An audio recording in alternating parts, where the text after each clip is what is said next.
नमस्कार दोस्तों, एक बार फिर से मेरे YouTube चैनल पर आप सबका स्वागत है। तो मेरे WhatsApp नंबर पर बहुत सारा रिक्वेस्ट आ रहा था कि जो इम्पोर्टेंट क्वेश्चन है, जो एक्सपेक्टेड क्वेश्चन है, या जो प्रीवियस ईयर पेपर है क्लासिकल पॉलिटिकल फिलॉसफी का, जो कि पॉलिटिकल साइंस ऑनर्स के बच्चों को पढ़ना है सेमेस्टर 5 में, उस पर आप एक वीडियो बनाइए। तो यहाँ मैं पहला चीज तो ये हाईलाइट करना चाहता हूँ कि मैं ये जो लेक्चर बना रहा हूँ ना, ये एवरग्रीन लेक्चर है। मैं इसको 2022 में रिकॉर्ड कर रहा हूँ, बशर्ते अगर सिलेबस सेम रहे आज के 5 साल बाद भी। अगर आपका सेम ड्यू का सिलेबस है, जिसमें आपको टेक्स्ट एंड इंटरप्रिटेशन पढ़ना है, आपको प्लेटो, एरिस्टोटल, मैकियावेली, थॉमस हॉब्स और जॉन लॉक के बारे में पढ़ना है, तो आज के 5 साल बाद भी इंपॉर्टेंट एक्सपेक्टेड और प्रीवियस ईयर पेपर्स नहीं बदलेंगे। ये एक एवरग्रीन लेक्चर है। और इतना आप जरूर जान लीजिए कि कोई कोई यूनिवर्सिटी में 10 में 5 क्वेश्चन बनाने होते हैं, कोई कोई यूनिवर्सिटी में 8 में 4 क्वेश्चन बनाने होते हैं 3 घंटे में। आपका जो भी पैटर्न फॉलो होता हो, इसमें से तो आपको पक्का पक्का 10 में से 8 क्वेश्चन आपको इसमें से देखने को मिलेंगे, 8 में से 6 क्वेश्चन भी आपको इसमें से देखने को मिलेंगे। आप आराम से अपने पेपर को बहुत बेहतर से सॉल्व करके बहुत अच्छे अंक प्राप्त कर सकते हैं। पिछले साल हमारे डीयू के रेगुलर्स के बच्चों ने बहुत अच्छा सीजीपीए स्कोर किया। मेरे पास बहुत सारे उन्होंने रिजल्ट्स भेजे, स्क्रीनशॉट्स भेजे। मैं बहुत खुश हूँ। बहुत लोगों के 8 से ऊपर सीजीपीए आए हैं। मेरे खुद ग्रेजुएशन में 7.8 थे। तो अब मेरे स्टूडेंट्स मेरे से बेहतर कर रहे हैं, तो इससे खुशी की बात क्या हो सकती है। इसके पीछे और भी बहुत सारा फैक्टर होता है। कोई कोई कॉलेजेस में भर भर के नंबर दिया जाता है, कहीं नहीं दिया जाता है। लेकिन जेन्युइनली जिन्होंने ड्यू से स्कोर किया है, ड्यू से स्कोर करना सच में टफ होता है। बहुत सारे मेरे पास स्क्रीनशॉट्स आए हैं, उनको मेरे तरफ से कॉन्ग्रेट्स। और वो मेरे कांटेक्ट में रहते हैं हमेशा, परमानेंट टच में, जो मेरे पास्ट ईयर के बेहतर स्टूडेंट्स थे। तो चलिए शुरू करते हैं। देखिए, एक मैं ई बुक भी बनाया हूँ। ये अभी 23 सितंबर तक, मतलब अभी 2 दिनों तक, ये मात्र 100 रुपीज में अवेलेबल है। इसमें सब कुछ आपको मिलेगा। ये इनफैक्ट यूपीएससी ऑप्शनल तक के लिए है। और आप अगर फ्यूचर में अगर यूपीएससी का प्रिपरेशन करें और मेरा लेक्चर आप क्लासिकल पॉलिटिकल फिलॉसफी की अगर देख कर जाएंगे, मैं आपको ये गारंटी देता हूं कि आपको मुझे सैल्यूट करने का मन करेगा, वो grand salute, dance India dance वाला। क्योंकि आपको इन्हीं चीजों को दोबारा से पढ़ना है। आप बहुत खुश होंगे कि हाँ, एक कोई था, एक टीचर पढ़ाता था यूट्यूब पर। मेरा नाम तो नहीं जानते होंगे, कोई बात नहीं। या क्योंकि इंसान को अपना काम देखना चाहिए ना, आप अपना काम देखो, आप नॉलेज लो, है ना। तो एक कोई पढ़ाता था यूट्यूब पे, अच्छे से समझाता था। तो बहुत सारे लोग कहते हैं मेरा चैनल वैसे भी अंडररेटेड है, जितना बेहतर कंटेंट है, पर कोई बात नहीं। तो आपको ये ई बुक अभी अवेलेबल है, ये सारे नोट्स भी हैं सेमेस्टर 5 के लिए। और ये सब आपके टॉपिक्स हैं, यूनिकनेस आपको यहाँ लिखा हुआ है, ये सब आपको टॉपिक्स मिल जाएंगे। और इनसे बाहर आपको कहीं भी क्वेश्चंस नहीं आएगा। तो चलिए, सबसे पहले हम लोग कोशिश करते हैं कि कौन कौन से इंपॉर्टेंट क्वेश्चन हैं उनको जानने की। तो critically evaluate the various approaches to study political philosophy, schools of interpretation के बारे में पूछ रहा है। मैंने लेक्चर बनाया है। मार्क्सियन इंटरप्रिटेशन है, स्ट्राउसियन इंटरप्रिटेशन है, फेमिनिस्ट इंटरप्रिटेशन है, टोटलिटेरियन इंटरप्रिटेशन है, पोस्ट मॉडर्निस्ट इंटरप्रिटेशन है, साइको एनालिटिक इंटरप्रिटेशन है। तो ये डिफरेंट अप्रोचेस हैं पॉलिटिकल फिलॉसफी को स्टडी करने के लिए। अप्रोचेस और इंटरप्रिटेशन एक ही बात होता है। जो टेरेंस बेल का आर्टिकल है, उससे ये क्वेश्चन है। और दूसरा में तो खैर इनफैक्ट लिख भी दिया है कि टेरेंस बेल से रिलेट करके क्वेश्चन पूछ रहा है। और चैलेंजेस क्या है इंटरप्रेट करने में, तो आपको स्कूल ऑफ इंटरप्रिटेशन लिखना है शॉर्ट में। और हर एक स्कूल ऑफ इंटरप्रिटेशन का मैंने क्रिटिसिज्म बताया है। तो challenges is nothing but the criticisms of the each interpretation, right. तो आपको फिर से वही क्वेश्चन को करना है। अब व्हाट इज टेक्स्ट। टेक्स्ट क्या होता है आपको पता है, जो एक थिंकर लिख रहा होता है एक पॉइंट ऑफ टाइम में। और डिफरेंट अप्रोचेस, तो फिर से वही क्वेश्चन पूछ रहा है। तो हमेशा यही क्वेश्चन, इधर से कान पकड़ो, उधर से कान पकड़ो, कभी इधर से नाक पकड़ो, बात वही है। ये लोग पूछते हैं ग्रेजुएशन में। यही फायदा है कि 15 क्वेश्चन करके जाओगे, पूरा सिलेबस खत्म हो जाएगा। फिर से इवेलुएट द वेरियस अप्रोचेस, तो कुल मिला के वही क्वेश्चंस आपको आएंगे टेक्स्ट एंड इंटरप्रिटेशन से। Different schools of interpretation add कर सकते हैं कि different factors which is affecting the interpretation. मैंने आपको 4 फैक्टर्स बताए हैं। उसमें मैंने आपको कल्चर के बारे में बताया, सोशलाइजेशन के बारे में बताया, इवेंट के बारे में बताया, है ना। तो ये सब जो मैंने तीन चार फैक्टर बताए हैं, इन फैक्टर को भी आपको ध्यान में रख के चलना है। तो ये तो आपको हो जाएगा यहाँ से। प्लेटो पर देखिए कौन सा क्वेश्चन आएगा। तो ये प्लेटो से रिलेटेड है। तो प्लेटो का जो कम्युनिज्म ऑफ फैमिली और प्रॉपर्टी है ना, ये हमेशा पूछते हैं, और क्या स्पेशल पोजीशन था।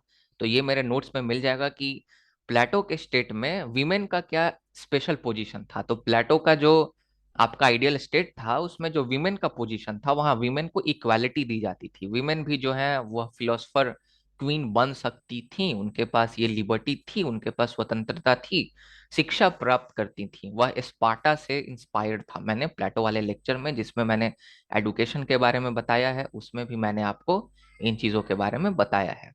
फिर उसके बाद प्लेटो का जो रिपब्लिक है, हाँ ये स्टेटमेंट, ये बड़े इंपॉर्टेंट स्टेटमेंट है, यूजीसी नेट में भी पूछा जाता है कि प्लेटो का जो रिपब्लिक है, ये आपको गवर्नमेंट से ज्यादा आपको एक बहुत बेहतर ट्रीटी है, एक संविदा है एडुकेशन पर।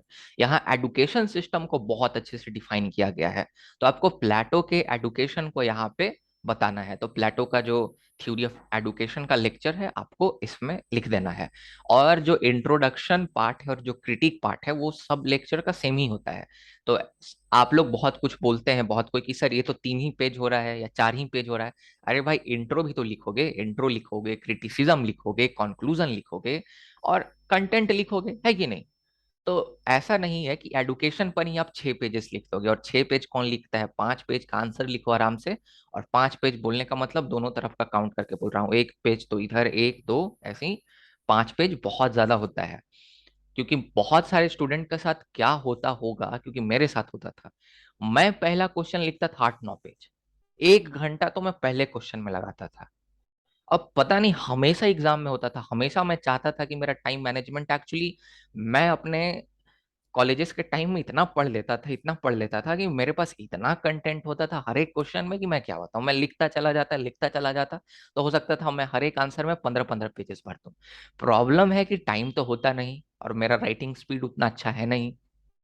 तो प्रॉब्लम मेरे साथ क्या होता था, तो 1 घंटे तो मैं एक ही क्वेश्चन में ले लेता था। बहुत लोगों के साथ होता होगा, आपने एक्सपीरियंस किया होगा कि एक क्वेश्चन में 1 घंटा लगा देते हो और बाकी बचा खुचा क्वेश्चन 2 घंटे में करते हो, उसको डिवाइड करके।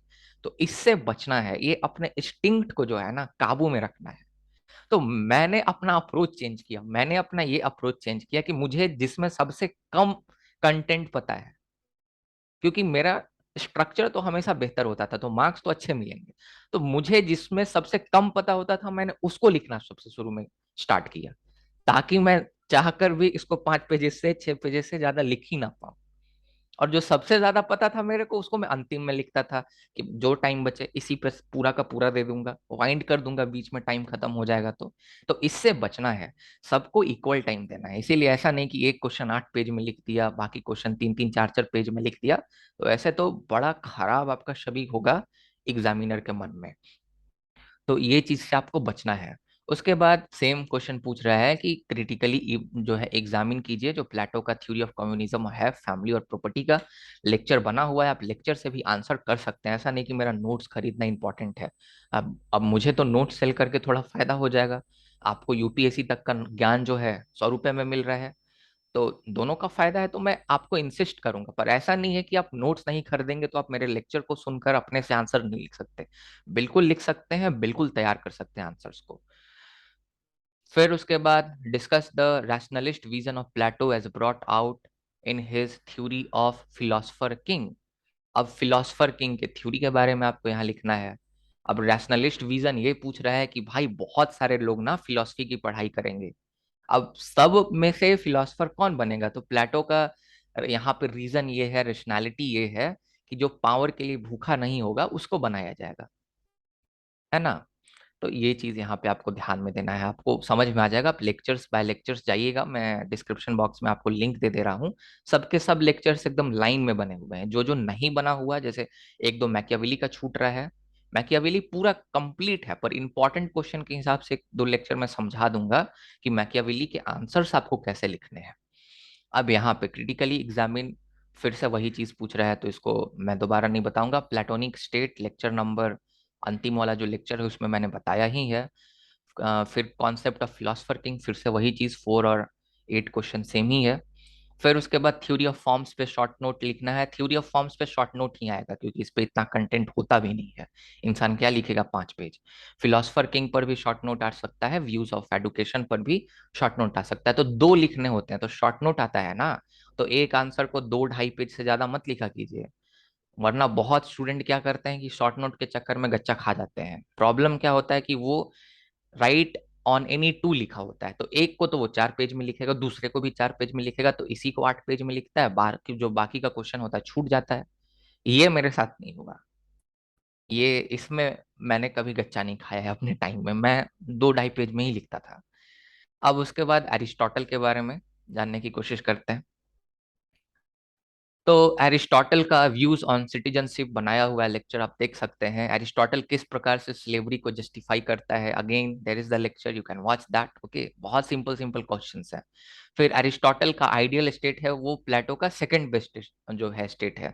तो यहाँ पे आपको मैंने यहाँ हिंट भी किया है, here you need to write about Aristotle theory of state. तो जो जो एरिस्टोटेलियन स्टेट है lecture number 1 related to Aristotle, you need to go through that, and out of that you need to get the content. Otherwise in the notes everything is given already. Classification of government के बारे में आपको पता ही है, pure perverted जो आपका form है ना, मोनार्की का टैरेनी बन जाता है, फिर एरिस्टोक्रेसी का ओलिगार्की बन जाता है। Democracy was the bad word for the Aristotle, you should know this. Okay, तो प्योर फॉर्म जो है ना वो पॉलिटी होता है, और जो जो परवर्टेड फॉर्म है ना वो डेमोक्रेसी होता है। आप लेक्चर के थ्रू जाइएगा, आपको समझ में आ जाएगा। फिर प्लेटो जो है, सॉरी प्लेटो कह रहा हूँ, जो एरिस्टोटल है वह क्यों सपोर्ट करते हैं पॉलिटी को, ये सब सब रीजन वहां दिए गए हैं, क्योंकि मिडिल क्लास जो है रूल करेगा, गोल्डन मीन का जो भी मैंने कॉन्सेप्ट वहां बताया है। तो फिर से जो अरस्तु हैं, अरस्तु के आपको राज्य के बारे में विचार को लिखना है, उसका परीक्षण करना है। फिर से उनका स्लेवरी वाला आता है एक। फिर से discuss the Aristotle theory of revolution in the light of preventing revolution, तो ये क्वेश्चन भी मैंने थ्योरी ऑफ रेवोल्यूशन अलग से बना ही रखा है। तो हर एक लेक्चर ही मैंने अलग कर दिया है एज पर द क्वेश्चन। मैं पहले से जानता था क्वेश्चन ऐसे आते हैं। ये देखिए, ये जब अपने ग्रेजुएशन में था ना, तो मेरे को ये क्वेश्चन आया था, और ये क्वेश्चन एक्चुअली ड्यू में पूछा नहीं जाता है, ये मैंने सेंट जेवियर्स कॉलेज रांची से लिया है। हमारे जो प्रोफेसर जो हमें पढ़ाते थे, डॉक्टर वी के शर्मा, वो जेएनयू से पीएचडी है, शायद एमए है जेएनयू से कि पीएचडी है, पर हैं वो जेएनयू के, इतना तो मुझे पक्का पता है। तो मैं ये सेंट जेवियर्स कॉलेज रांची से मुझे ये क्वेश्चन याद आ रहा था, मैंने ये क्वेश्चन जो है ये अटेम्प्ट किया था अपने लाइफ में, मतलब अपने स्टूडेंट लाइफ में, अभी भी मैं जिंदा हूँ। तो ये मैंने यहाँ पे रख दिया है, पर ये डीयू का क्वेश्चन नहीं है, मे भी आपको पूछा जा सकता है, और मैंने फिर से इसको इंक्लूड किया है अपने स्लाइड्स में। फिर Aristotle on citizenship, short notes आप लिख ही सकते हैं। डिस्ट्रीब्यूटिव जस्टिस, बहुत बड़ा लेक्चर है एरिस्टोटल के जस्टिस पर, आप लिख ही सकते हैं। यहाँ भी एरिस्टोटल के जस्टिस को ही लिखना है और डिफरेंस करना है प्लेटो और एरिस्टोटल के जस्टिस में। तो वो मैंने दे दिया है लेक्चर्स में। थ्योरी ऑफ रेवोल्यूशन आप जानते ही हैं, ये सब लेक्चर उपलब्ध है। फिर उसके बाद examine Machiavelli's views on relationship between the politics and ethics, तो पॉलिटिक्स और एथिक्स जो है उसके बारे में आपको यहाँ पर लिखना है कि पॉलिटिक्स और एथिक्स को जो है सेपरेट कर देता है ड्यूअल मोरालिटी। अच्छा, मोरालिटी और एथिक्स मैकियावेली के लिए एक ही चीज है। मोरालिटी और एथिक्स अगर आप एथिक्स पेपर यूपीएससी में पढ़ेंगे तो दोनों अलग अलग चीजें होती है, मोरालिटी और एथिक्स। जो मोरालिटी है वो मूल्यों से नाता रखता है, और जो एथिक्स है that is the code of conduct और द रूल्स और regulation which is being followed by an organisation. Okay, तो तो मोरालिटी एथिक्स में वैसे फर्क है, पर मैकियावेली कोई फर्क नहीं करते, उनके लिए एथिक्स मोरालिटी सब बात बराबर ही है। तो अगर मोरालिटी लिखे एथिक्स लिखे तो आपको वही ड्यूअल मोरालिटी के कॉन्सेप्ट को लिखना है कि जो प्रिंस का मोरालिटी होगा वह कॉमन मैन के मोरालिटी से अलग होगा in the politics. In the personal life जो प्रिंस का मोरालिटी है या जो एथिक्स है वो एज अ कॉमन मैन हो सकता है, मैंने इसके बारे में बताया है। हाँ, ये वाला लेक्चर मैंने नहीं बनाया था, और पिछले साल भी बहुत सारे स्टूडेंट्स मुझसे ये क्वेश्चन पूछ रहे थे मेरे टेलीग्राम पर, तो ये इस साल मैंने इंक्लूड किया है। इनफैक्ट ये सब जो क्वेश्चन है ना ये सब खुद से लिखने वाला है। एक बार जब मैंने पूरा राम कहानी मैकियावेली के बारे में बता दिया तो खुद से कॉमन सेंस लगा के जो है आप विड्रॉ कर सकते हैं फैक्ट को कि भाई इसीलिए मैकियावेली को फर्स्ट मॉडर्न थिंकर कहा जाता है कि नहीं। तो ये मैं अभी एक लेक्चर बना के डिस्कस करूंगा कि मैकियावेली को फर्स्ट मॉडर्न थिंकर क्यों कहा जाता है। इसका आंसर वैसे नोट्स में दिया हुआ है, जो ई बुक है। अब यहाँ पर मैंने आपको बता भी दिया है कि इसको अटेम्प्ट कैसे करना है। सबसे पहला रीजन है कि वह रियलिस्ट अप्रोच लेकर चलता है ह्यूमन नेचर पर। फिर उसके बाद ह्यूमन नेचर पर क्या रियलिस्ट अप्रोच है, तो ह्यूमन नेचर का व्यू उसका लिख देना है। फिर उसके बाद आपको जो इवेल्युएशन पार्ट है मैकियावेली का, लास्ट लेक्चर आप जब देखिएगा, फोर्थ लेक्चर मैकियावेली का, तो उसमें आपको मिल जाएगा। तो उसमें से सेक्युलरिज्म के बारे में लिखना है, उसका एथिक्स और मोरालिटी और रिलीजन का भी जो व्यू है उससे भी आपको। मॉडर्न थिंकर लोग क्या करते हैं, मॉडर्न थिंकर लोग व्यक्ति को और हितों को जो है केंद्र में रखते हैं। पहले धर्म को लोग केंद्र में रखकर अपने विचारों को जो है प्रतिपादित किया करते थे। They were propounding their thoughts based on the religion was at the core, but right now what the situation is, Machiavelli से situation change हो गया। The Machiavelli and the thinker who came after like Hobbes and Locke, for them the individual was important, the individual was at the center, and they were propounding their theory and their thoughts as per the interest of individual। तो individual के interest के लिए वो अपने theories को देते थे, है ना। अब प्रिंस भी एक इंडिविजुअल ही है, प्रिंस भगवान नहीं है। मैकियावेली ने नहीं बोला लाइक डिवाइन राइट थ्योरी जैसे पहले लोग कहते थे, जैसे सेंट ऑगस्टीन कह रहे हैं कि स्टेट जो है वो भगवान ने बना दिया है, और राज्य में जो राजा है वो भगवान का ही एक रूप है, भगवान का ही रिफ्लेक्शन है, भगवान का दूत है। ऐसा मैकियावेली नहीं मानती है, बकवास चीजें। मैकियावेली मानते हैं कि नहीं, जो स्टेट है वो प्रिंस जो है पावर के थ्रू बनाता है, पावर और अपने क्लेवरनेस के थ्रू, इसीलिए फॉक्स और लायन का क्वालिटी होना चाहिए। तो ये सब मैकियावेली के लेक्चर में आपको मिल जाएगा, और एक लेक्चर मैं इस पर बनाऊंगा ही, तो यहाँ पर ज्यादा डिस्कस करने से कोई फायदा है नहीं। फिर उसके बाद मैकियावेली का थ्योरी ऑफ स्टेट क्राफ्ट।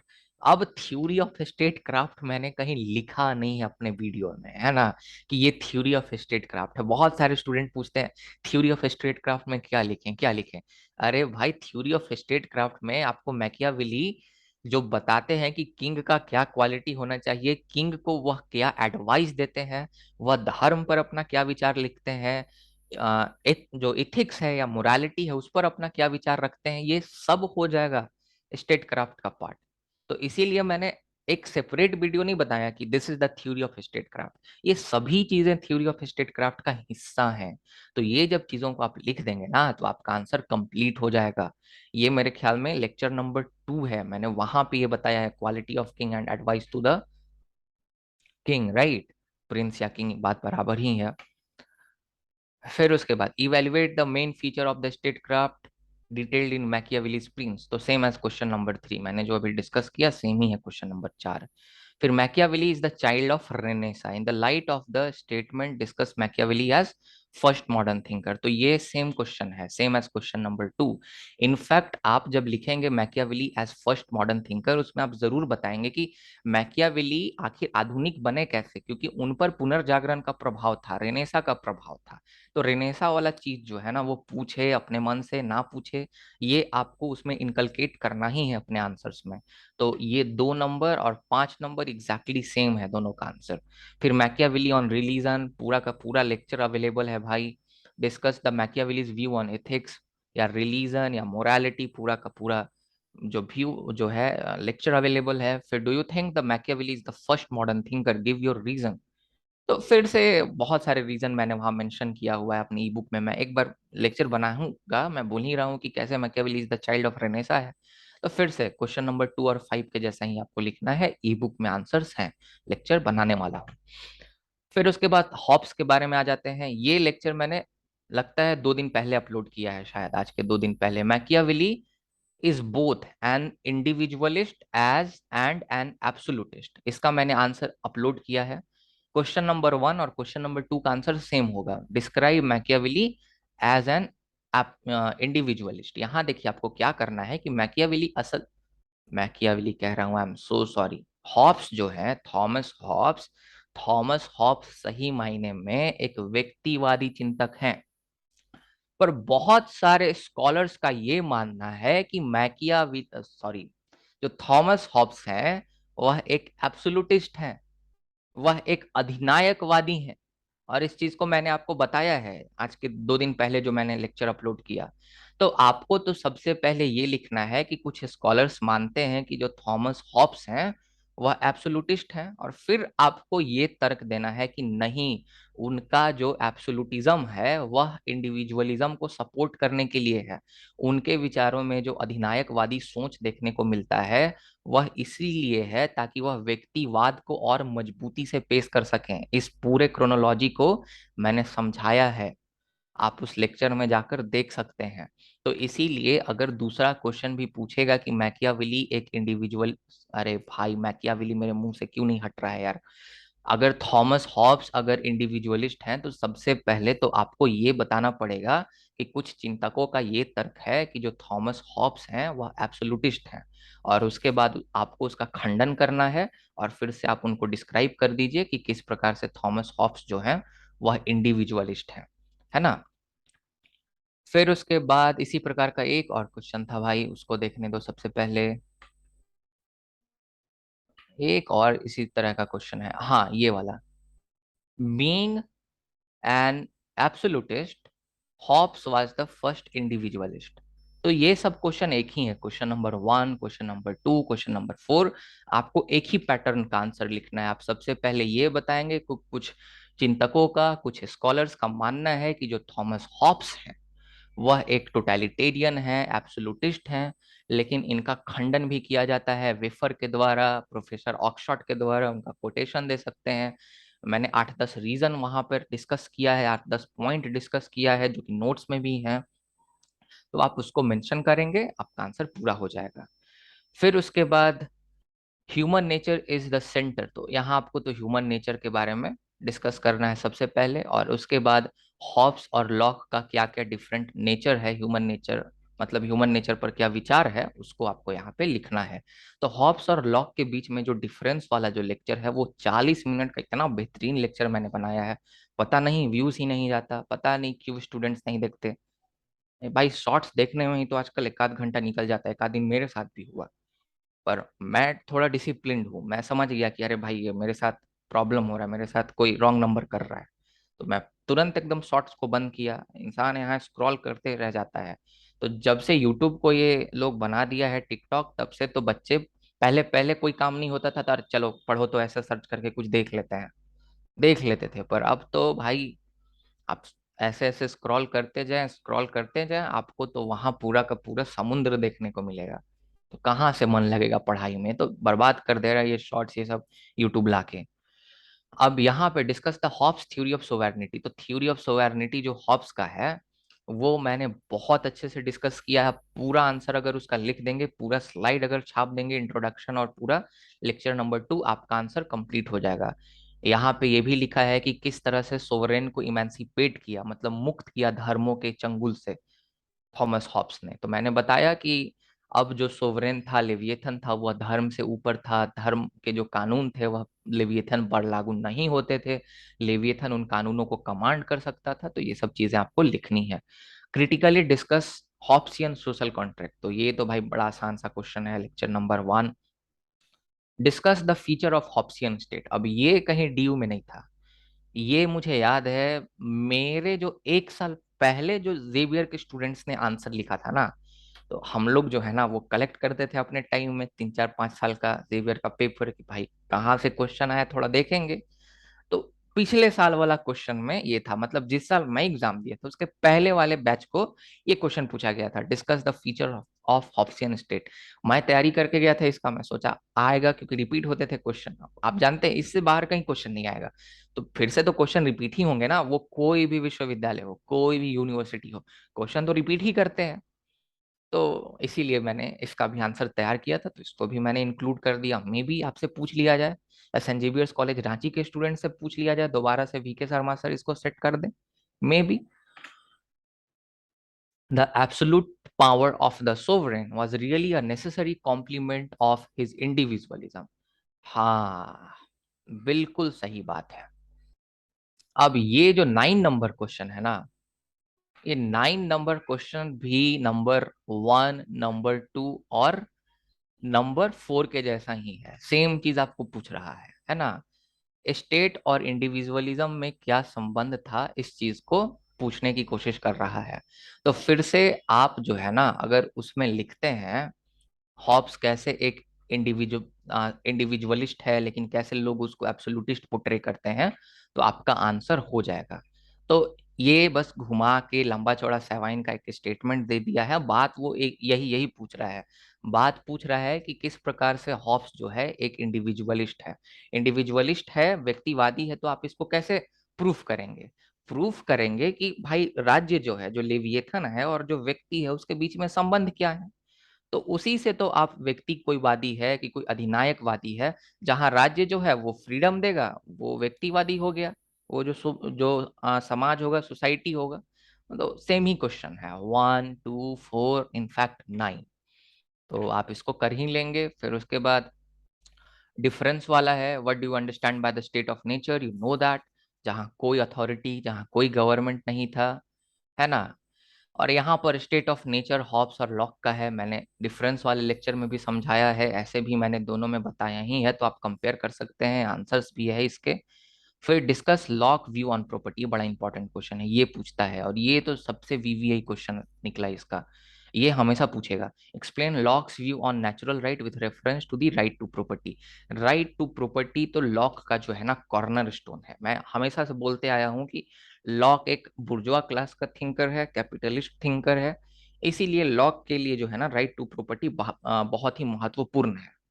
क्योंकि पूंजीपति जो है ग्रो कैसे करेंगे जब तक उनके पास राइट टू प्रॉपर्टी नहीं होगा, परमानेंट राइट टू प्रॉपर्टी।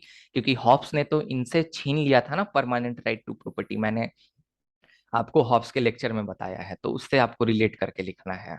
तो बस आपको सिर्फ लॉक के बारे में लिखना है। अगर आप थोड़ा कंपेयर कर देंगे हॉब्स के साथ तो सोने पे सुहागा, और बहुत बेहतर और अच्छा। अगर उसको अंडरलाइन कीजिएगा तो टीचर समझेगा कि चलो इसका पूरा कॉन्सेप्ट बेहतर है, ये दोनों को कंपेयर भी कर सकता है। और यहाँ आपको बस लॉक के बारे में ही लिखना है। अब लॉक का राइट टू रेवोल्यूशन के बारे में पूछ रहा है। डिसेंट का मतलब होता है कि आप जो है सहमति ना जाहिर करें। तो आप सहमति सरकार के साथ जाहिर नहीं कर सकते हैं 4 मुद्दों पर। 4 मुद्दे जो हैं, वो जो रेवोल्यूशन वाला जो मैंने लेक्चर बनाया है उसमें है लॉक। और लॉक का स्पेलिंग यहाँ पे गलत है मेरे भाई, पता नहीं ये डीयू के क्वेश्चन पेपर में ही होगा, क्योंकि मैंने वहां से कॉपी पेस्ट किया था, मे बी। तो यहाँ पे तो ये आप कर लीजिएगा, ये तो बस लेक्चर से रिलेटेड है। मेरे ख्याल से लास्ट लेक्चर मैंने बनाया होगा लॉक पर, उससे ये रिलेटेड है।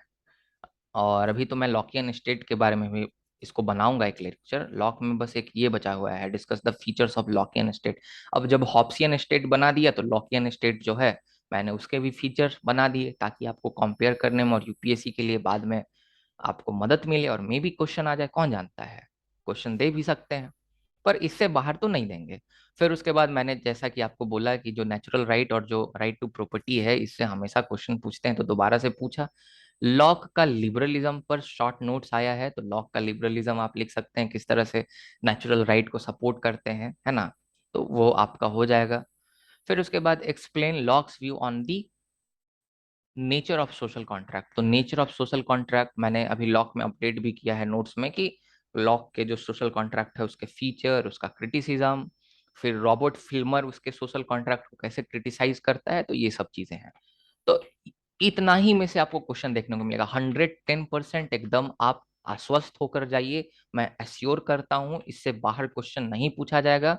इसीलिए आप क्या कीजिए, अगर आपका ये सिलेबस है तो मेरे पास इसके भी नोट्स हैं, 50 रुपीज में अवेलेबल है, तो आप इसको परचेस कर सकते हैं। ये डीपीएसएम का 200 में अवेलेबल है, ये 150 ये हैंड रिटन है, मैं पहले बता देता हूँ। हिंदी में नोट्स अभी अवेलेबल नहीं है, मैं कोशिश कर रहा हूँ हिंदी में नोट्स बनाने की, क्योंकि पिछले साल के जो मेरे स्टूडेंट्स थे ना, उन्होंने हिंदी नोट्स बनाए थे डीयू में, बहुत सारे ऐसे थे। तो उनसे मैं स्क्रीनशॉट्स मांग रहा हूँ, और वो लोग क्या करते थे कि नोट्स मतलब बनवा के मेरे से चेक करते थे। मेरी भी हिंदी ठीक ठाक है, मैं हिंदी तो सीख गया जेवियर में पढ़ते पढ़ते, क्योंकि जेवियर में कैसे पढ़ाते थे कि एक लाइन को इंग्लिश में बोलते फिर हिंदी में बोलते, क्योंकि मैं 12वीं तक पूरा इंग्लिश मीडियम से पढ़ा हूँ। हमारे यहाँ तो हिंदी बोलने पर फाइन लगता था, और मैं आज इतनी अच्छी हिंदी बोलता हूँ, मुझे इस बात का गर्व होता है कि चलो मेरी हिंदी बहुत अच्छा है। जब मैं आया था यहाँ बीए करने, तो मुझे तो ये भी पता नहीं था कि कॉन्स्टिट्यूशन को संविधान बोला जाता है, पर मैं अब सब हिंदी जानता हूँ। सेपरेशन ऑफ पावर को शक्तियों का पृथकीकरण कहते हैं, डिवीजन ऑफ पावर को कहते हैं, शक्तियों का विभाजन, तो मेरा हिंदी काफी बेहतर हो गया है और पढ़ाते पढ़ाते और भी बेहतर हो गया है। और भविष्य में भी मैं पढ़ाने का ही काम करूंगा, अभी भी पढ़ाने का काम कर रहा हूँ। और भी मैं कुछ कुछ आप लोगों से चीज़ों को शेयर करना चाहता हूँ। मेरा दिल्ली का एक्सपीरियंस कैसा रहा, वहाँ से मेरा हायर एजुकेशन जो मैंने परस्यू करने का कोशिश किया, डीयू से, नॉर्थ कैंपस से मैंने जो परस्यू करने का कोशिश किया, और बाकी जो स्टूडेंट वहाँ से रिसर्च कर रहे हैं या जो एमए करना चाहते हैं। तो अभी फिफ्थ सेमेस्टर में है ना, बहुत सारे स्टूडेंट जो हैं, मे बी अगर आपको एक अच्छा गाइडेंस ना मिले तो मे बी आप गड़बड़ कर सकते हैं बाद में। तो इसीलिए मैं कोशिश करूंगा अपने तरफ से कि मैं आपको ठीक से गाइड करूं। मुझे हमेशा दुख होता है, मैं झारखंड में वन ऑफ द टॉपर्स था, मैं साइंस बोर्ड का, साइंस में। और यार उसके बाद और मैंने तो बहुत अच्छा मार्क्स भी लाया था बिना किसी तैयारी के। मैंने जो जी मेंस होता था उसमें मेरे अच्छे मार्क्स थे, इसीलिए आज मैं मैथ्स फिजिक्स पढ़ाता हूँ इंटरनेशनल बच्चों को। और आज भी मैं प्रैक्टिस करता हूँ, आज भी मैं बहुत अच्छा हूँ मैथ्स में। तो भाई पता नहीं कोई गाइड करने वाला बड़ा रहा नहीं, इसलिए मैं इंजीनियरिंग नहीं कर पाया। पर कोई बात नहीं, मैंने जो भी किया पॉलिटिकल साइंस किया, मुझे कोई प्रॉब्लम नहीं है। मैं ठीक मतलब इस चीज को जस्टिफाई कर सकता हूँ, मैंने बहुत कुछ सीखा, मेरा जीने का तरीका बदला। तो मैं तो पॉलिटिकल साइंस करके खुश हूँ, कोई प्रॉब्लम नहीं हुआ। बट हाँ, उस समय अगर इंजीनियरिंग कर लेता तो it was not bad at all, but कोई गाइड करने वाला नहीं था। घर में सबसे बड़ा मैं हूँ, अब मेरे से जो छोटे हैं वो मुझसे गाइडेंस लेते हैं, मुझे कोई नहीं गाइड कर पाया। तो शायद अगर मैं आपको अपना कुछ पर्सपेक्टिव बताऊं तो शायद आपको बाद में मदद मिले, आप कुछ गलत डिसीजन ना लें। वरना आप जोश जोश में दिल्ली चल जाइएगा यूपीएससी का तैयारी करने, वहां पैसे बर्बाद कर सकते हैं। उल्टा पलटा कॉलेज में बस नाम के चक्कर में नाम लिखा लीजिएगा मास्टर्स में, वहां 2-3 साल बर्बाद कर सकते हैं। या मे भी डिग्री बर्बाद हो जाए, कोई नहीं जानता। तो ये सब कुछ कुछ चीजें हैं। अच्छा, एक और रिक्वेस्ट करूंगा अगर आप मानेंगे तो। रिक्वेस्ट ये है कि देखिए, एक मेरा फेसबुक पेज है, एक मेरा वेबसाइट भी है, टीचिंग वेबसाइट नोबल लर्नर्स के नाम से।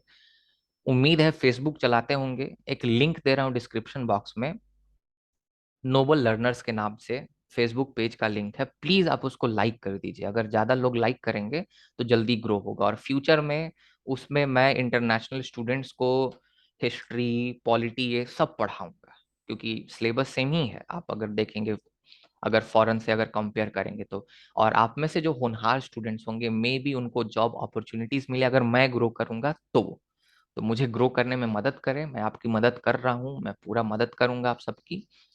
तो चलिए फिर मिलते हैं अगले लेक्चर में। ये सब तो मुझे उम्मीद है आपको पसंद आया होगा, ये सब इंपॉर्टेंट क्वेश्चंस हैं। और ये जो है ना, मैं बहुत जल्दी वेबसाइट लॉन्च कर रहा हूँ, तो इसका लिंक मैं जो है पूरा का पूरा, ये फाइल है इसका, मैं दे दूंगा, आप वहां से डाउनलोड कर सकते हैं। बहुत बहुत धन्यवाद, आपका दिन शुभ हो।